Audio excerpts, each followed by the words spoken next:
Good morning, world. I'm Steve Rao, the host of Pod and Roku TV's World Edition, live from Morrisville, North Carolina, the All-America city in North Carolina, the 8th largest state in the United States of America. And we welcome you to this show where we talk about global affairs, innovation, an increasingly turbulent world politically, economically, and as we are on this edition, which is our Ukraine edition, where we're going to spend much of this show talking about the one-year anniversary of Ukraine, since I was in for only a few minutes on Friday.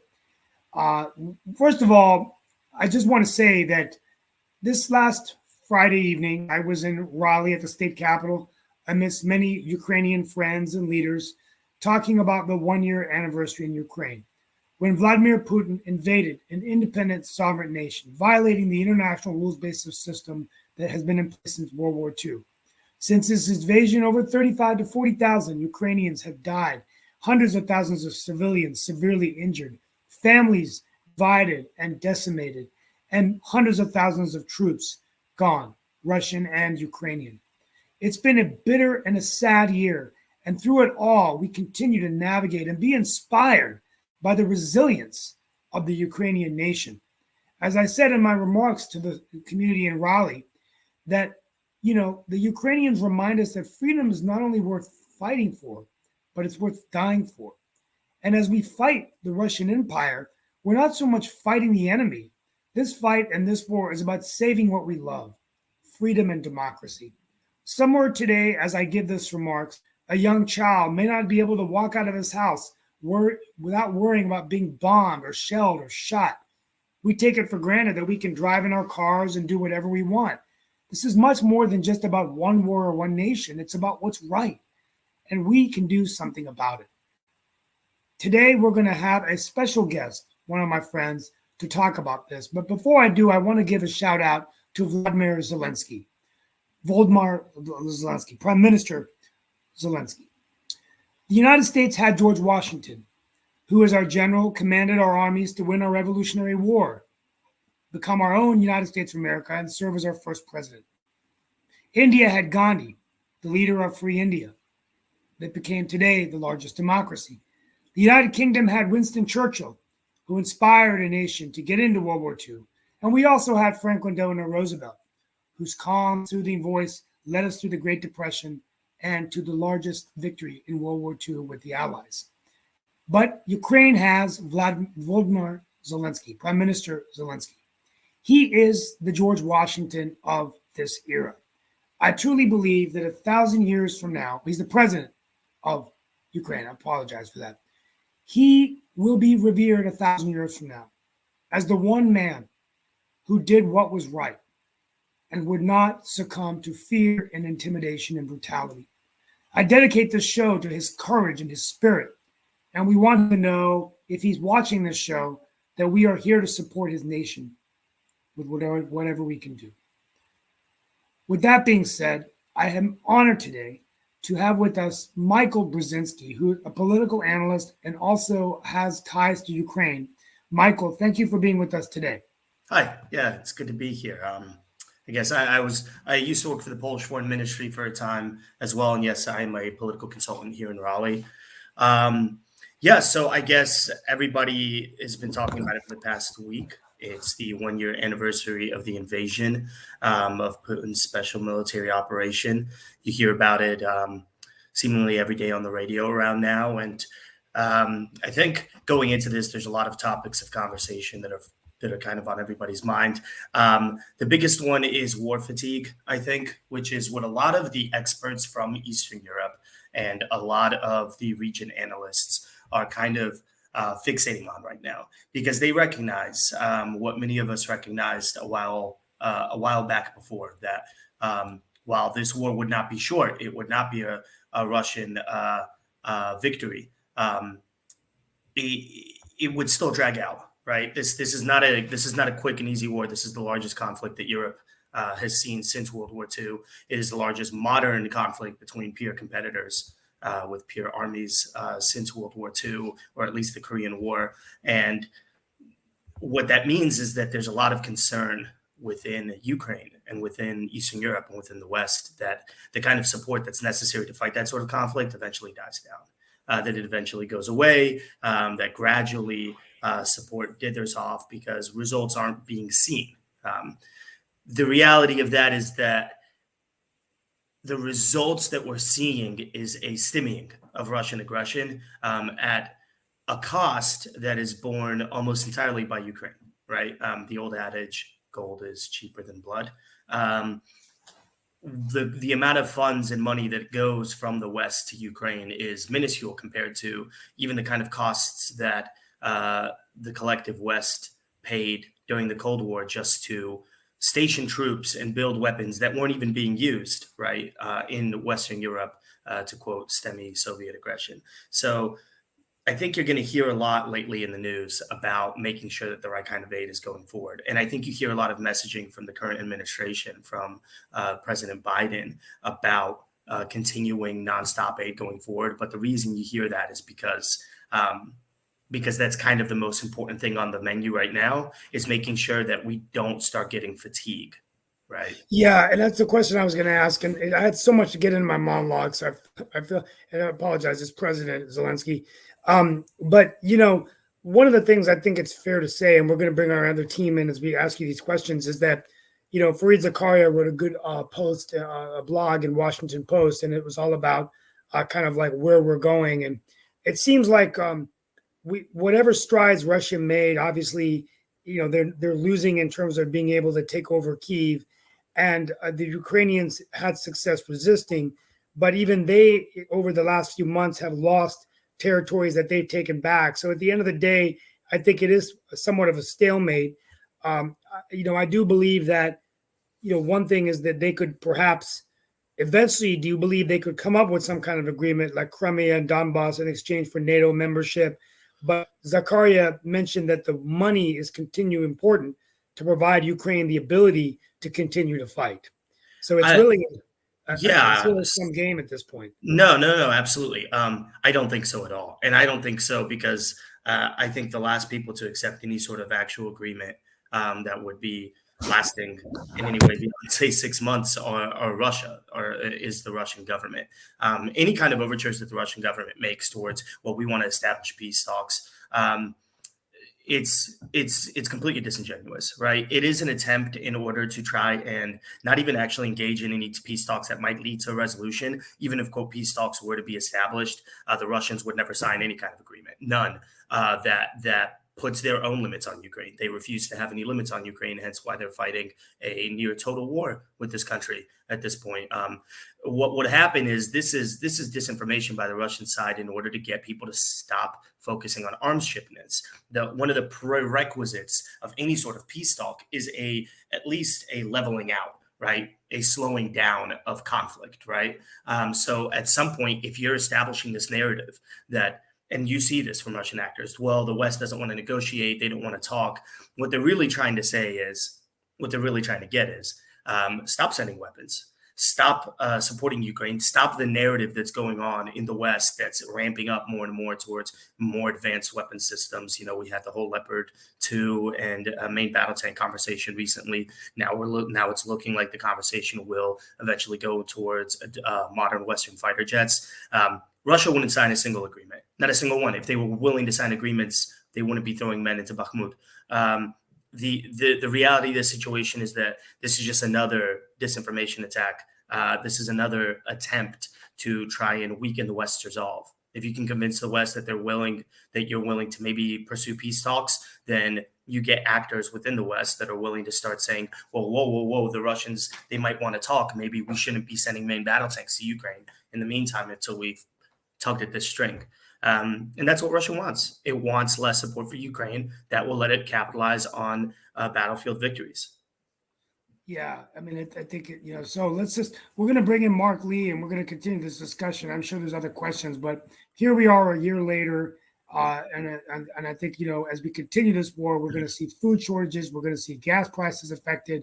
And that's the other elephant in the room before I bring in our team. The economic sanctions simply have not weakened Russia's economy. What's compelling is that Russia's economy, because of the non-Western countries and those economies that actually support Russia, the sanctions have weakened them, but clearly not slowed down their war efforts. So I do believe, don't you believe that it's going to take doing something with his oil supply and his oil revenue to really, really stop this guy from continuing to fight the war? Because sanctions normally don't work against dictatorships anyway. We tried this against Iran. We tried this against other dictatorships.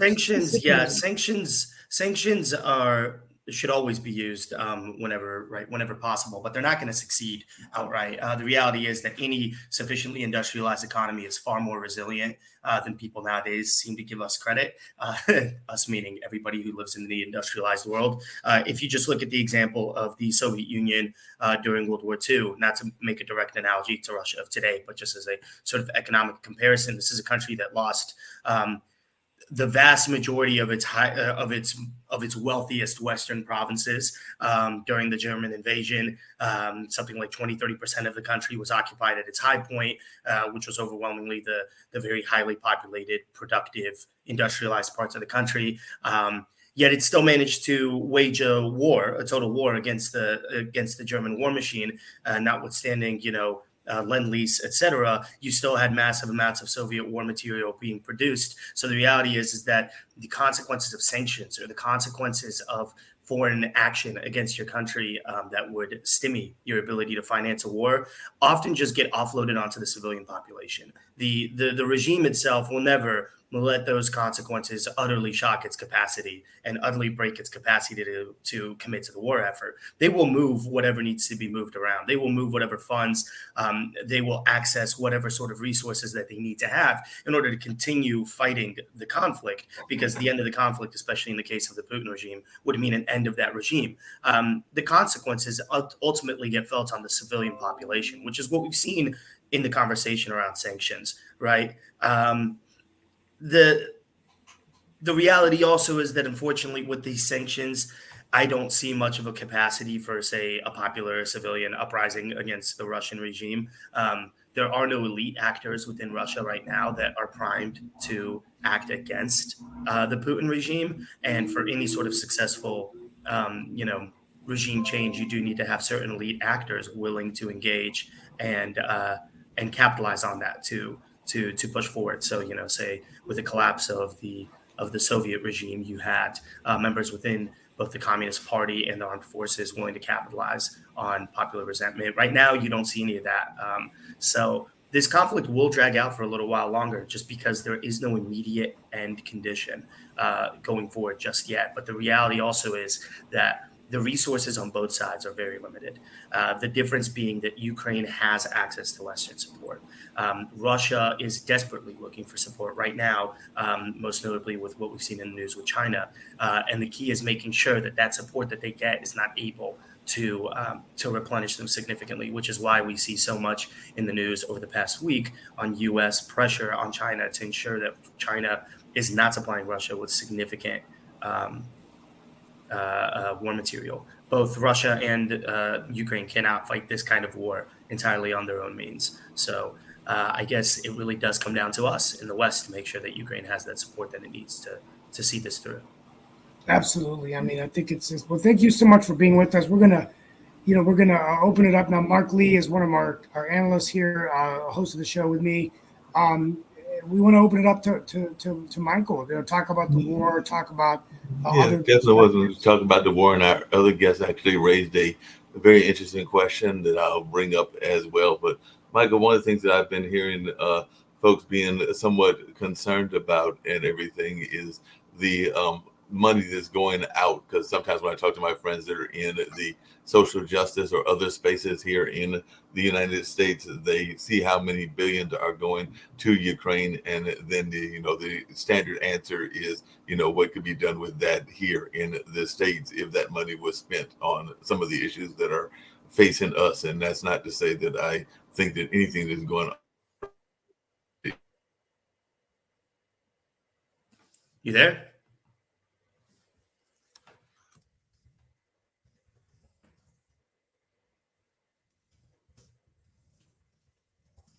Is Hey, Mark, I think you cut out for a minute, or maybe my connection cut out for a second. Yeah, I hear this argument all the time, and working as a political consultant in Raleigh, the primary chunk of my business and my work is about domestic issues. So, I mean, I get a little bit snarky when I've heard that question before. I like to ask people, well, if you have all these great ideas about what we should allocate those funds for here in the U.S. domestically, then let's start allocating those funds as we need them. Them out of aid if you are really so intent on that. In reality, those funds usually aren't being allocated.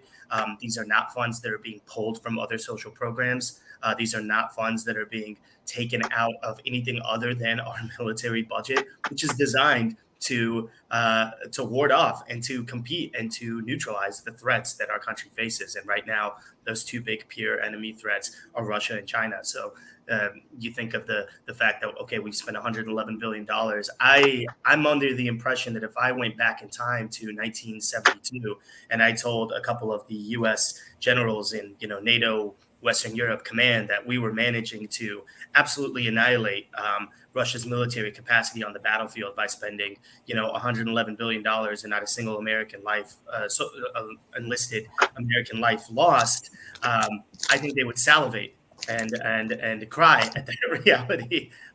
So from a U.S. policy perspective, one, it's not money that's being taken from anything else. And I challenge any kind of rhetoric that I hear like that to please start allocating that sort of money to those great social programs that I personally believe do need that kind of support. And two, I wonder whether they would prefer for Russia to wait and attack, that we shouldn't do anything and let Russia attack a NATO country. And then we have to send in U.S. soldiers and lose U.S. lives on the battlefield, rather than sending a very paltry, really, truly, in the scheme of things, a very minor amount of gold and save, however many millions of gallons of U.S. blood. Right. So I always find it a disingenuous point, to be honest. I think it was usually often either it was cooked up or it's been pushed very heavily from St. Petersburg online troll farms. We have Sasha Starr with us. I'm back. And then we also have another guest that's going to cook after you leave. We're going to bring her on, but she's here. But Sasha, Sasha's our Ukrainian expert. He's Ukrainian immigrant. Sasha, what insight would you like to share with us today? Yeah, Michal, great to see you again. I'd like to point out one thing which probably is overlooked, that for Russia and specifically for Putin, this is existential war. Nothing else. It's really about its existence. It's about their ability to not only rule the country, but even physical life per se. Now, in the West, United States including, this is some kind of an exercise in some kind of a balance to not to let Ukraine lose the war on one hand. On the other hand, not to send so much powerful ammunition and weapons so Ukraine will actually win the war. Although even by winning the war for Ukraine, it's very muted concept, because what it is to end war in Moscow. It means to get out from all its territories, or all its territories but Crimea and Donbass. It's very muted at this point. But I'd like to point out this. So that explains why the West is so careful, why it sent so much weapons, but not enough for Ukraine to mount the attack that will get all its goals accomplished. So West is also running dangerous game. Look, Chinese, for example, which are considering now start helping Russia, they're considering that West is already committed and directly is involved in the war. It doesn't matter that they don't send their soldiers to fight, although there are a lot of Americans. Unfortunately, some of them are being killed, but they're volunteers. So, and not only Americans, but from UK, from Poland, from many other countries. But just by sheer the boycott, the sanctions, and sending so much weapons and ammunition, West is involved. West is committed. US is committed.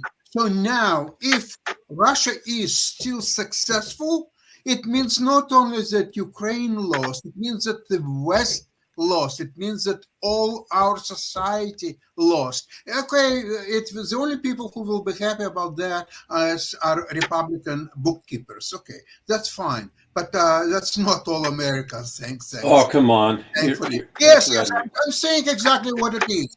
Just keep your bookkeeping exercises. Oh, we send so much money here, so much money there. Oh my God! What are you talking about? Do you think that it's Just your stay money? calm Do you and think talk that about this- the facts, Do you not the think that rhetoric. this money would not be sent Ukraine? They will come to your pockets? Absolutely not. Okay, this money will be inappropriated. So it will be let's spent shift elsewhere. over to Dan. Dan, let's get your insight, and then Lee. We got a few more minutes with Michael, just in terms of your perspectives, and we want to thank Michael for being with us today. First of all, thank you, Michael. It's been very useful, the comments that you've made. Sasha is a real patriot for Ukraine. His passion comes out clearly. His biases about America are clear as well. And, but I honor Sasha's and his vigorous defense of Ukraine. I see a number of problems in Ukraine. I think I agree with the analysis that Sasha just provided. America is playing a dangerous game and not providing enough arms to let Ukraine defeat Russia. But Russia has been escalating the amount of men and weapons going in as well. So it's the reason for the pushback is because the Russians have committed troops and resources for that pushback. Ukraine's getting Western tanks and other things to be able to help them repel the Russians. But I think Sasha's right. The U.S. is sort of seeing this as a balance of power issue. The other day, Sasha was bragging about how Ukraine would be the largest army in Europe, and has visions of Ukraine taking over it's the geopolitical role in that area, adopting many of the other states and becoming sort of a Russian substitute, a Soviet substitute. I think the United States has to be concerned about that because right now Ukraine is a dictatorship as well. Isn't a true democracy because freedom of speech and other things have been eliminated in Ukraine because of the war. I mean, it's perfectly understandable. I would push back a little bit. That would be like saying that the United States of the Union was a dictatorship during the Civil War just because Lincoln suspended habeas corpus. I think there are more factors that go into deciding whether something is a dictatorship. Well, political rather than just political opponents are jailed. Sure, and again, media sources the Union in the North, silenced. We jailed dissidents. Things, which are not the kind of things that we as a free people really advocate, right? I mean, well, I really just had any woke population. Hold on, I'm making a comment. If you had any of the woke population complaining about things there, about their woke agenda there, and all this money going to the war, you can bet that they would be jailed, and because they keep their big mouth shut. We got to worry about freedom. We got to worry about survival, right? So I don't blame it, but you guys are being a little disingenuous about saying things are free there. They're not. I wouldn't call people it. Are fighting. People are fighting for their lives, and so you can't fan. But again, would you characterize the Union during the Civil War as a dictatorship? Because everything you just described. No, I wouldn't. Well, then, I mean, because are you they familiar were in with a the writ of civil habeas war, corpus? right? Are you But that familiar was with the writ of how many habeas years corpus? ago, Michael? Sure. 160 years ago. No, I understand, that- but, that but, ever but the happen principles, again the in the United constitutional States? principles. I mean, our Well, the constitution has closest we since then think we changed. saw to that was in minorly. 2020. So when, Dan, what is your answer when- then? Just when continuing. Our government, So when Dan, our government collaborated with social media to silence the conservatives, right? I mean, No, that's the look, I'm not trying to concept. speak to anything. I'm not trying to make a domestic political left or right kind of argument here. I was just saying that I would never categorize Ukraine's political system today as a dictatorship. I truly wouldn't. However, and I most do political recognize that experts certain. don't. I do Well, recognize that, of course. I mean, certain wartime actions have been enforced, which is something that I mean, even the United States did during World War II.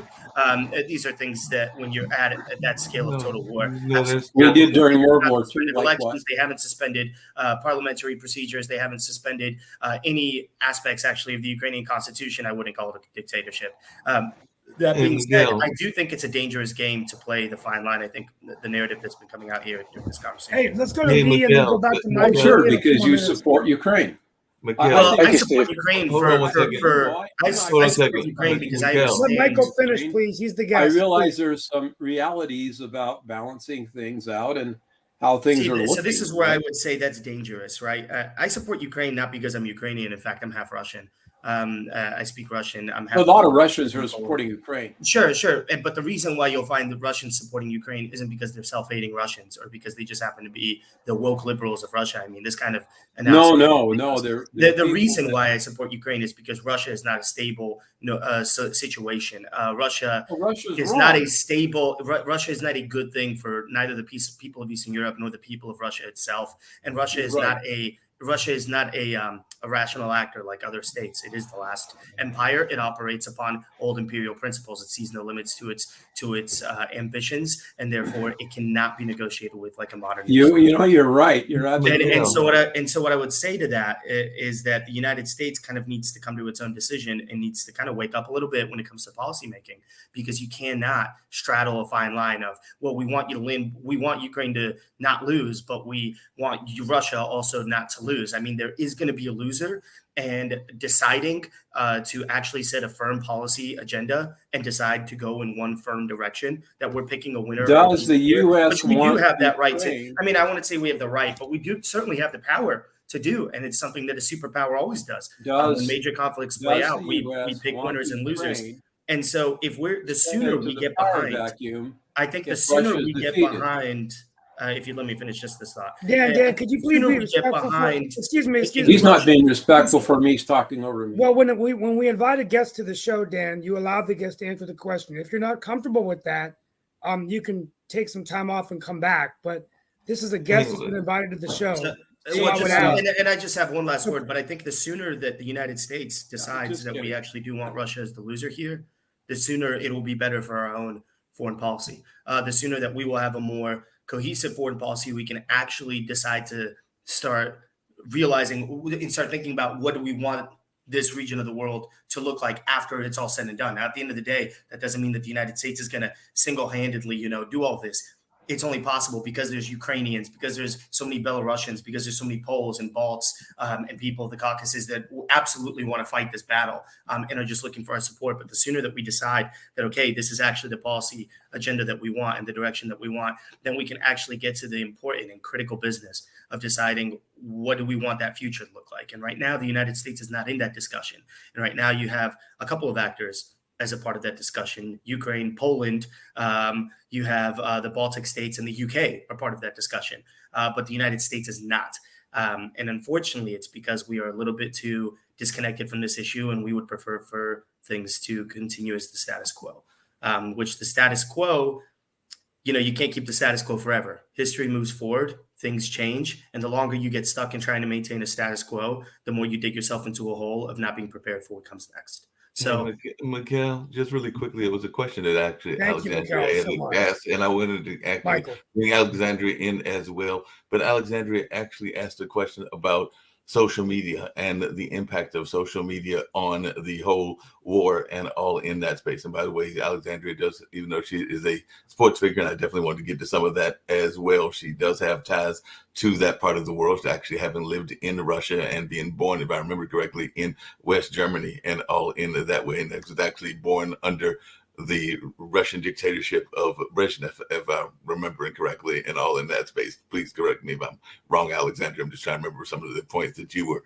bringing up, but you did ask the question about how social media is impacting both sides, both the Ukrainian and the Russian side. So, there was a time that the Russian Empire and a lot of dictatorships did not have the social media aspects, which is very much what they are using. So it seems like that is probably a driving force against Putin that some of the other dictators didn't have. But I just wanted your take on that, Michael.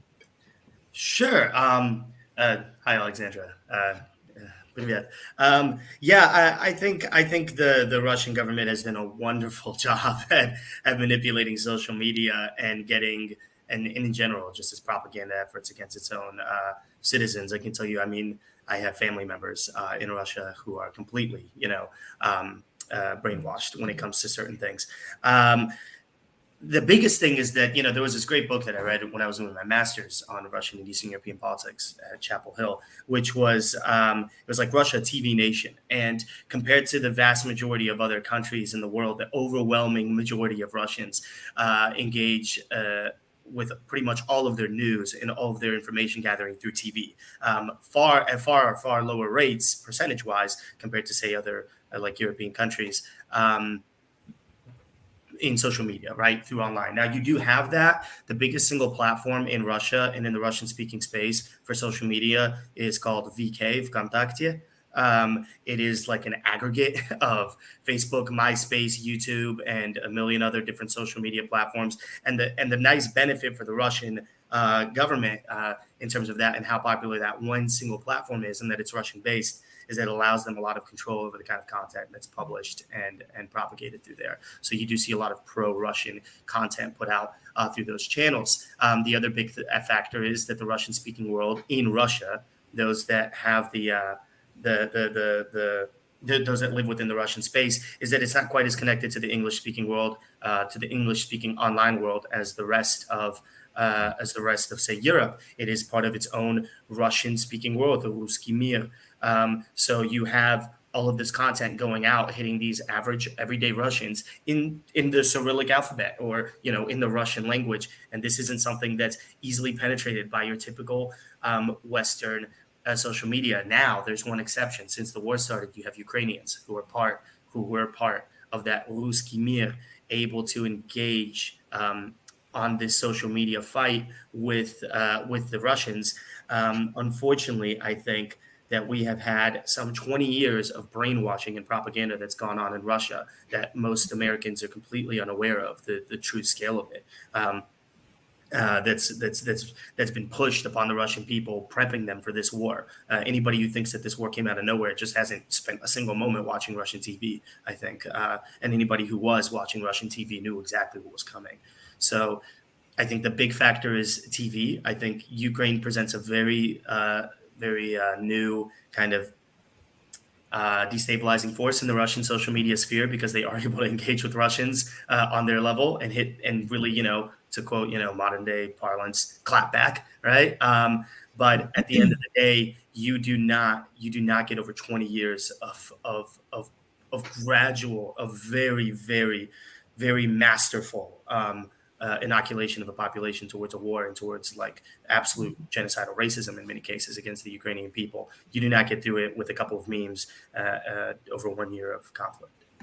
Yeah, that makes a lot of sense. Thank you so much. I mean, it's been incredible to have you on, and we get a little turbulent today, but we a lot of people are on edge, right? I mean, just the way this war is going out. But I agree that it shouldn't be.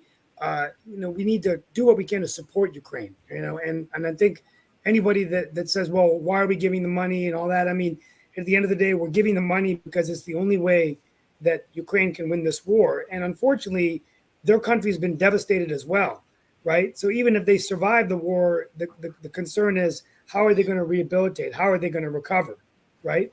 So it's amazing. So let's Yeah, I'd probably reconnect. taking enough of people's time, and I do have another obligation coming up. But it was great to have a chance to speak. No, I'm I glad appreciate to you and answer some everything. questions, and I look forward to watching the recording of this and seeing all the other great Well, speakers that you we guys. appreciate your time with us today. We are going to bring you back more frequently to talk about Ukraine, and we're also going to invite you to Sasha Star's show as well. So, want to I'd be happy thank to you do for being with us today, and we pray for Ukraine. And I know your father is from there, and we that. Part pray of my for father's North family, Carolina. yeah, I have some Yeah. family there, but not We most of my pray family is. for the Ukrainian people because, and so let's get thank you so much, and we'll see you soon. Thank you.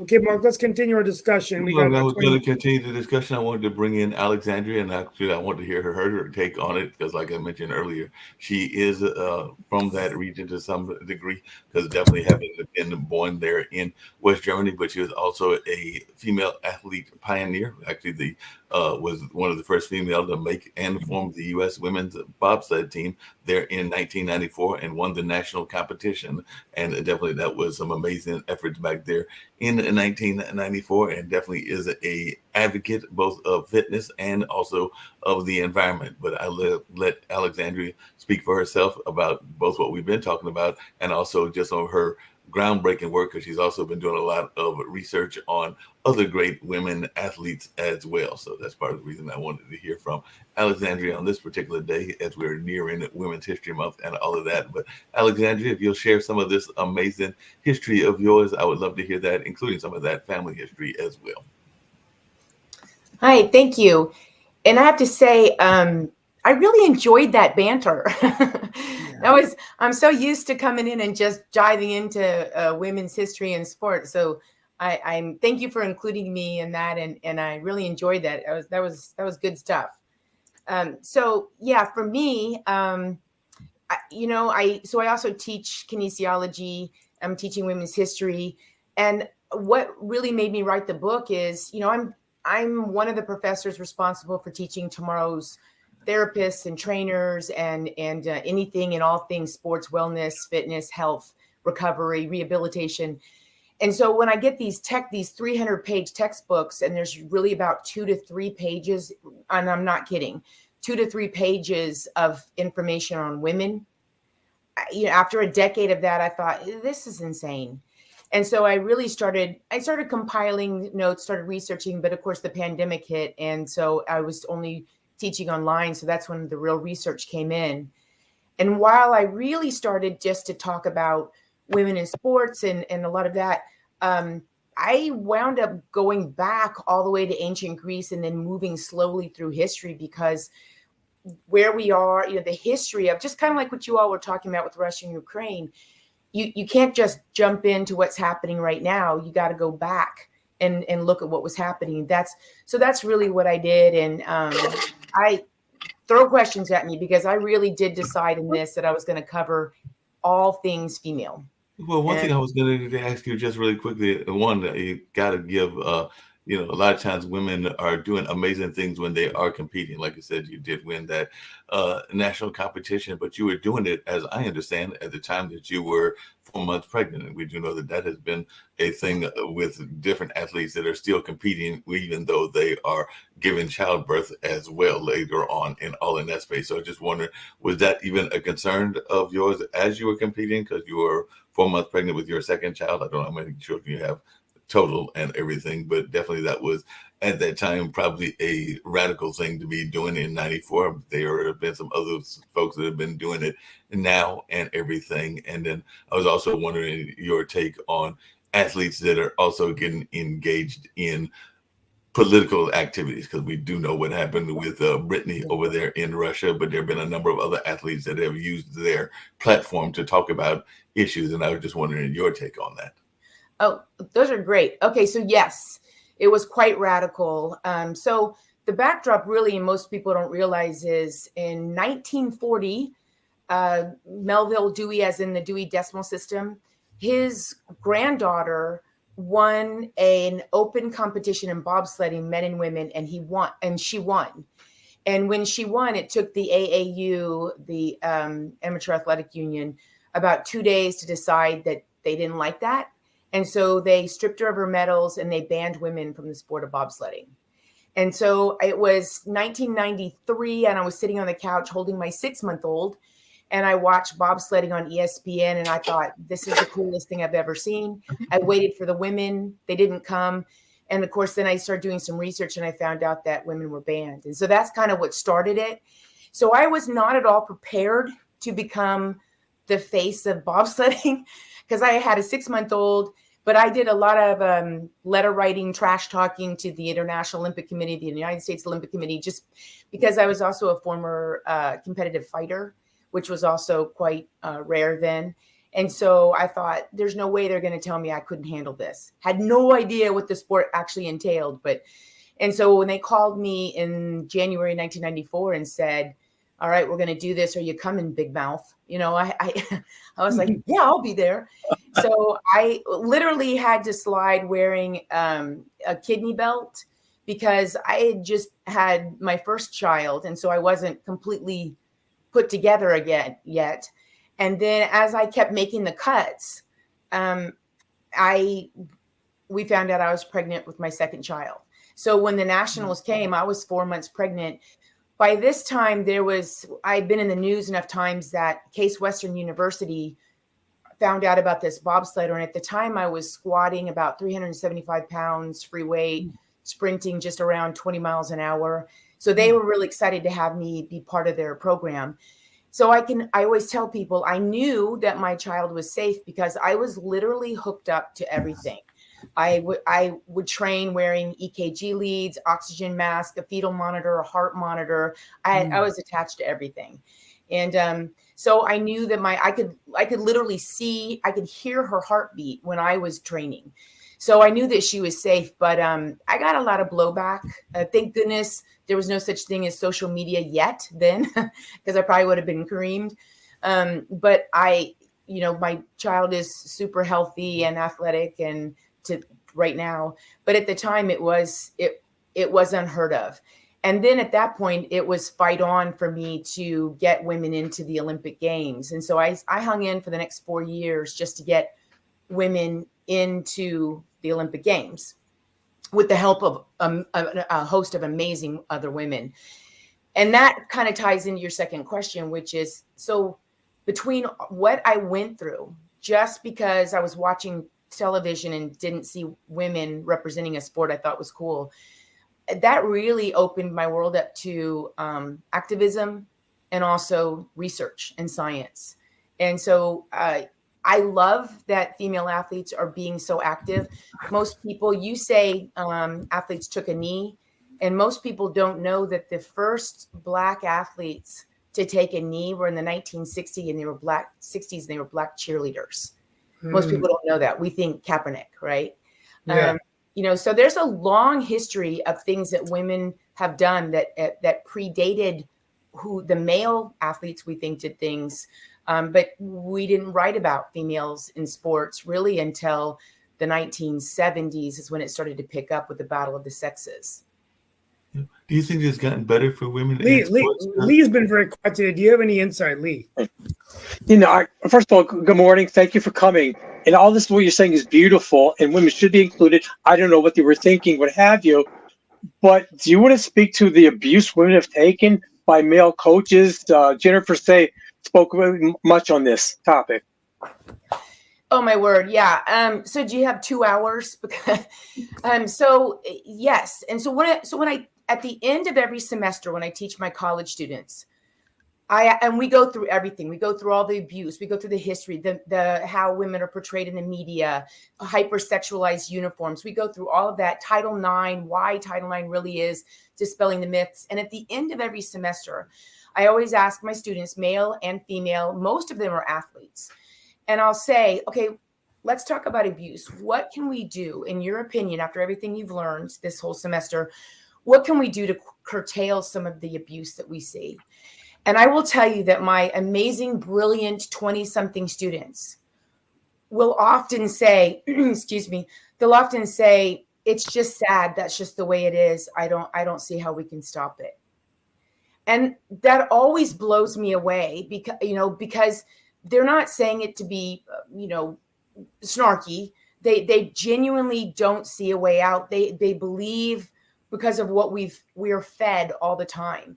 And so this is a tough road for women to take. And it goes both ways, because women, I teach that half of our problem with the way women are treated are women. Because women have also, we've bought into how we should dress, how we should look, how we should act. When female athletes understand, if you want to get good sponsors, you don't see a lot of top level, highly popular, coveted, ugly female athletes. You just don't. But we don't think, we don't have a second thought about an unattractive male athlete. He can be a superstar. So women intuitively understand, as they negotiate, navigate their way into sports, that they got to look and act and walk and talk a certain way if they want to pick up sponsors. And so it's just a huge problem. I mean, it really is. And, one of the reasons that I put Simone Biles as one of my 3 people on the cover of my book is not because she's the GOAT. But when everybody jumped on her when she pulled out of the Olympic Games, and then we find out later on she was one of Larry Nassar's victims. That's this is the history of women in sports. Do you think women in sports are getting more recognition now? Because I'm thinking about all the great athletes. The WNBA seems to be definitely very strong. I think about the soccer folks like Mia Hamm and some of the other ones. Brandy, I'm trying to think of her last name. Thank you.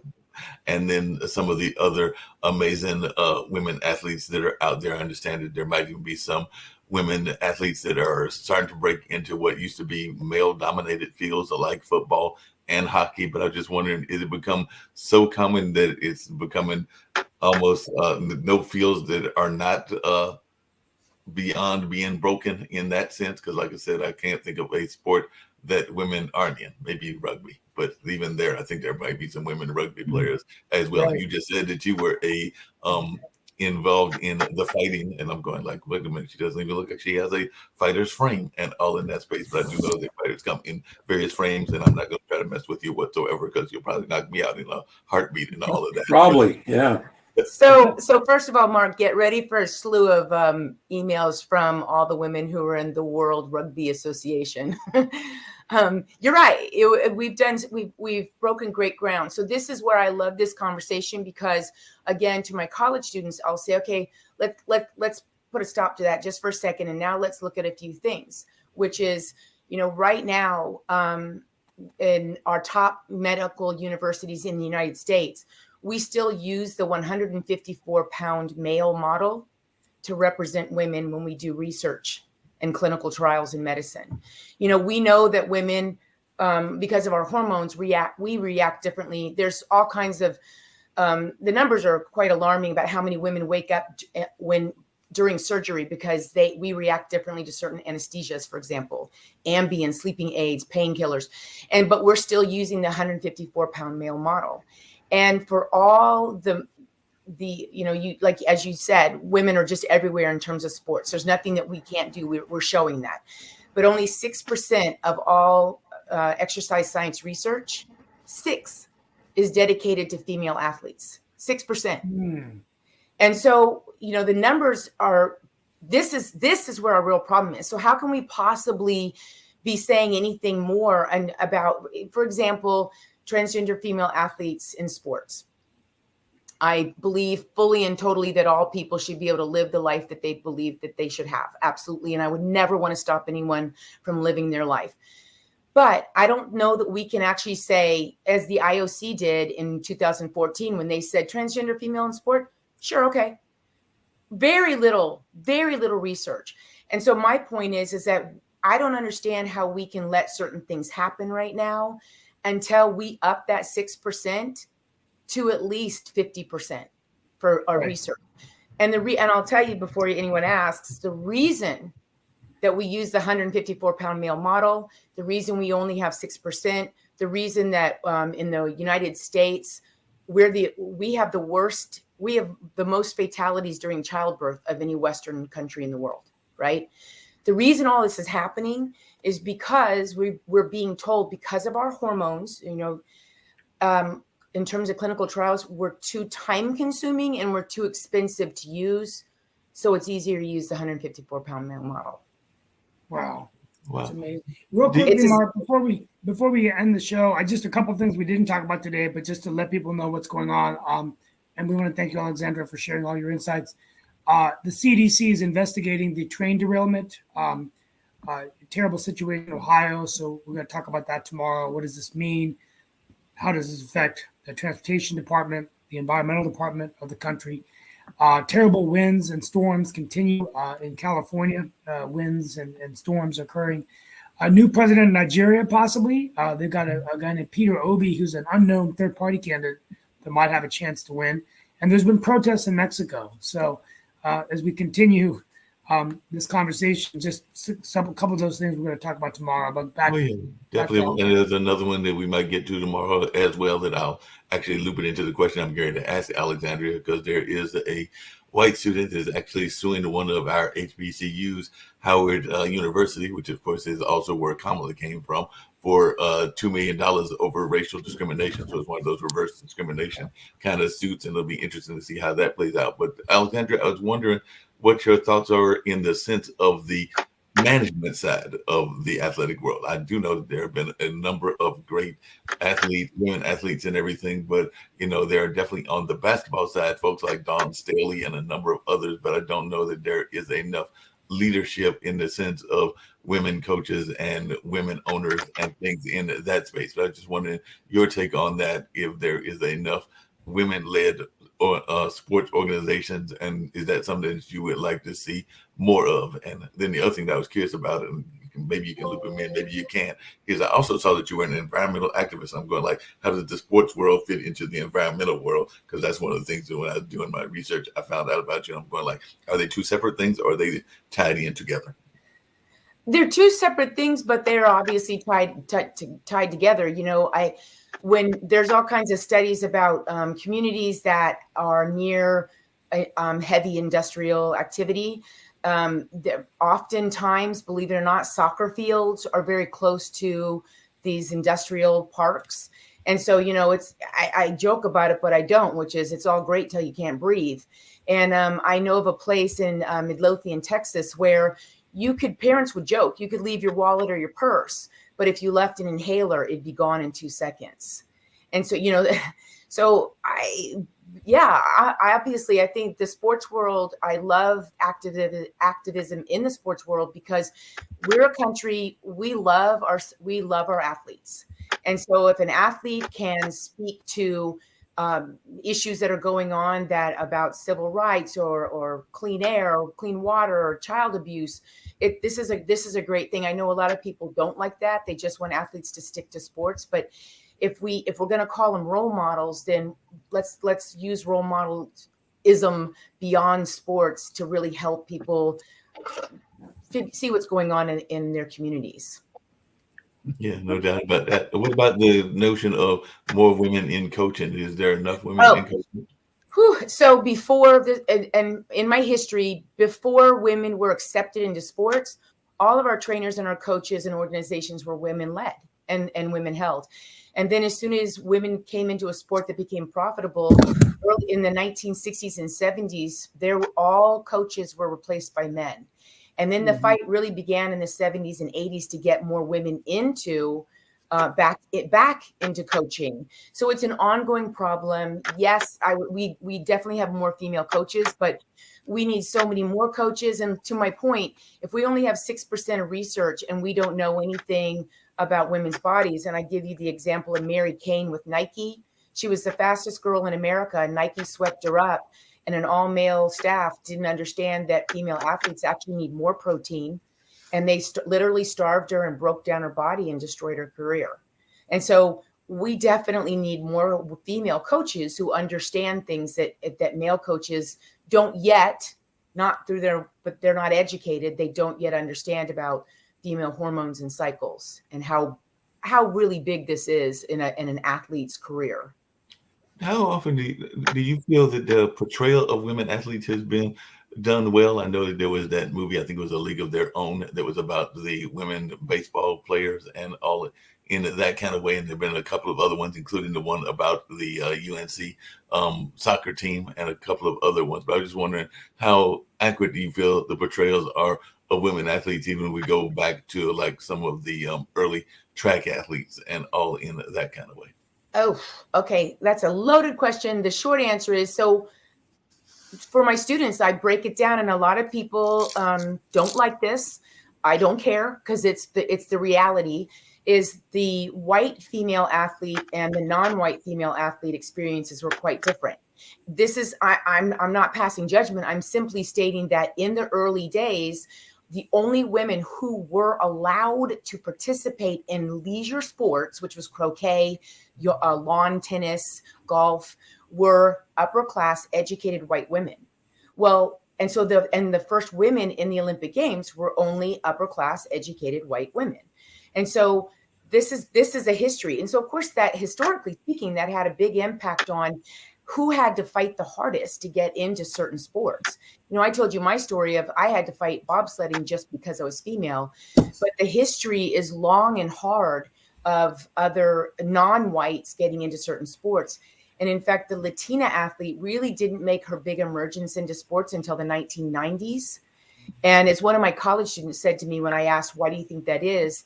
And he raised his hand and said, well, that's probably the most hypersexualized female in most cultures, and it's pretty hard to get respect when you're hypersexualized. Oh, you know, so there's so many components to the female athlete and what she's had to go through and where she is today and how much further we have to go. That's so different from the male athlete that I just think she's so interesting and she needs to be celebrated. But every semester, at the end of every semester, the 90% of my students say to me, I had no idea about this history. So that's what we really need to change. And then maybe things really will get better for female athletes.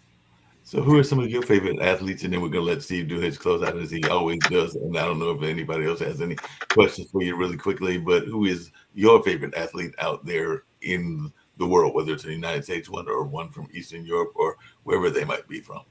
Well, I have many who are long since gone. But I'll say one of my top favorite just won an award last night, Serena Williams. And I love her because she did not fit the hegemonic feminine ideal that this country has. She's too large, she's too loud, she's too black, she's too strong. And a lot of people don't like her for those reasons. And she's just, her spirit is so incredible. And what most people don't even know is she nearly died in childbirth.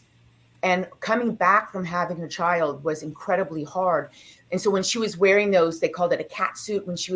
People didn't realize that she was wearing that, just like I did in the early days of bobsledding, and I wore a kidney belt. She was doing that because she really was sort of healing from within, but she was still performing at a top level. So to me, she personifies the female athlete in all ways. I love her. Well, it's been a wonderful show with you all today. I want to thank you for being with us. My final remarks are tomorrow we're going to maybe have a special guest to talk about Black STEM icons. It's the last day of Black History Month, but some Black Americans that have done some really innovative stuff in STEM with someone who's written a book. So Mark, I'll be doing a virtual introduction there.